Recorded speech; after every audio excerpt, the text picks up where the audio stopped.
Hey guys, Nina here, welcoming you to another reading from the Ladies of Horror Picture Prompt Monthly Challenge, hosted by Elaine Pascale on her channel, The Godmother of Horror.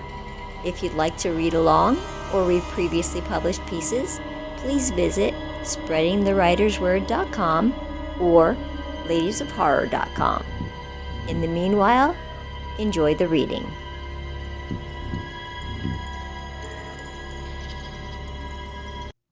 Sticky Notes by Christina Persaud. Damn it! What's wrong? My clothes, they're ruined. I fished a red piece of paper out of the washing machine. Be it a ticket or flyer, it was now wet, crumpled, and shredded. Solange came to my side. Her perfume, a blend of sandalwood and something I could not put my nose on, overwhelmed even the smell of laundry detergent.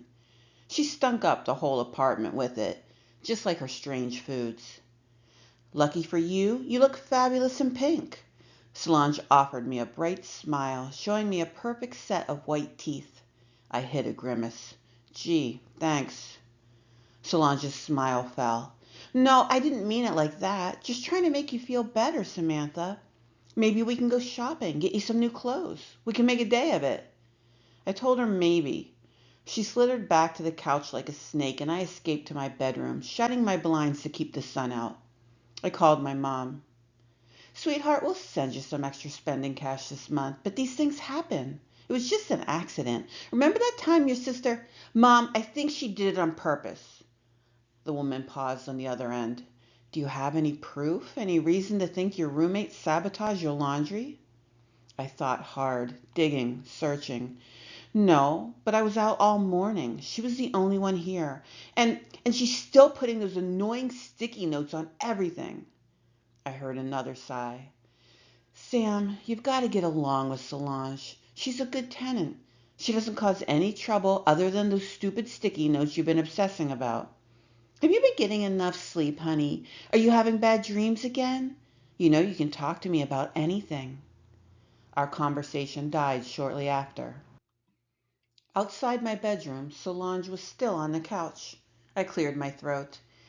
I was wondering if I could talk to you about my notes, she said, already aware. Maybe you can try to learn French another way, instead of labeling everything in the house? I went to the fridge where a bright orange sticky note displayed a word I could not read. What's this say? It doesn't look French. Solange didn't respond. She watched me with those big brown eyes, studying my twitching fingers, fingers that itched to toss her dozens of notes into the trash. This place looks like a kindergarten classroom, I said. It totally clashes with my decor. I understand. Just let me leave them up until my next exam? Solange chuckled. You can't have color without light. And honestly, they brighten up my mood and help keep the bad guys away. I could have cared less about her mood. However, I waited a week or two. In the meantime, I was growing impatient, and it was affecting me in the worst ways. I began snapping at everyone, including my friends, and even Gary. One night after our date, he came over, although I didn't want him to. By that point, I hated spending time in my own apartment. Where's your roommate? Gary asked. I shrugged. Suddenly, he cracked open her bedroom door. Whoa, he said, and disappeared. Gary? Gary didn't listen. I followed him into Solange's room. My mouth fell open. If I thought there were a lot of sticky notes throughout my apartment, the bedroom was a hive. Small, square pieces of colored paper clung to everything from the ceiling to the floorboards.